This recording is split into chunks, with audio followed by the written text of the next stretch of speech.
जीवस्य जीवनम, जीव नै जीवको जीवन धान्ने, यो इको हैन। इको भनेको चक्र हैन। अब कसरी भनेदेखि अब एउटाले एउटालाई एउटाले एउटालाई एउटाले एउटालाई खान्छ है। अनि यो भवचक्र, यसैबाट हामी छुटिँदै गएपछि फेरि मुक्ति पैसा तिर्न परेन।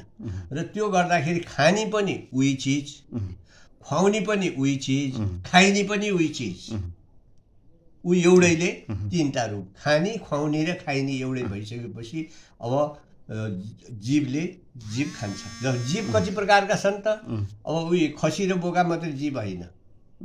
जीवको तीनटा भेद छ, जात र जीवको 84 लाख जात छन्। जीवको के अरे 4 भेद छ। एउटा गर्भ बन्ने, गर्भमा हामी एउटा मान्छे आयौँ भने गाई पनि गर्भ पाउँछ, दुध खुवाउँछ, भैँसी पनि गर्भ पाउँछ, दुध खुवाउँछ, भेडा बाख्रा यी जात अलग छन्।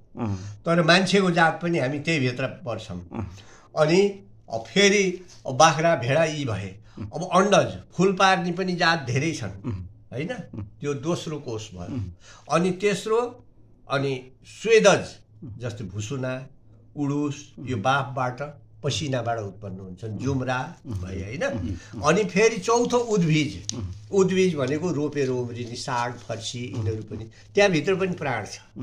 अनि त्यो एउटाले हामीले साग खायौँ, सागले अर्को खायो, खाँदै गएपछि फेरि हामी मरिसकेपछि त्यो जलेर फेरि सागले हामीलाई खान्छ।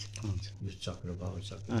तर भित्रको चिज त मर्ने चिज होइन हैन। नैनम सिद्धेति शस्त्राणी नैनम दहति पावक। यसरी गर्दाखेरि जीव जीवस जीवनम। अब यो यता अर्को बाटो गयो। त्यो बेलामा 1249 मा बल्ल अल्लाउद्दिन खिजिलीले त्यो तल चाहिँ भत्काएको बेलामा पैसा हुने, धन बच्चा बचाउन कोही उता गए मागतिर। त्यो बेलाको चाहिँ मिसाइलको युद्ध थिएन हैन। अब हतियार लड्ने, ढुङ्गा लडाउने, डाँडामा बस्ने त्यो काल थियो। त्यसरी जानुभयो भने अनि एक थरी के गर्ने त भन्दा, अनि भैरवको तामस पूजा गरेर, भैरवको वाहन कुकुर हुन्छ। अनि त्यसलाई चाहिँ पञ्चमकारले भैरव पूजा गरेर सुँगुरको चाहिँ बलि चढाएर कुकुरलाई, अनि त्यो सुँगुरको टाउको लिएर गएपछि मुसलमानहरू भागे। अनि त्यो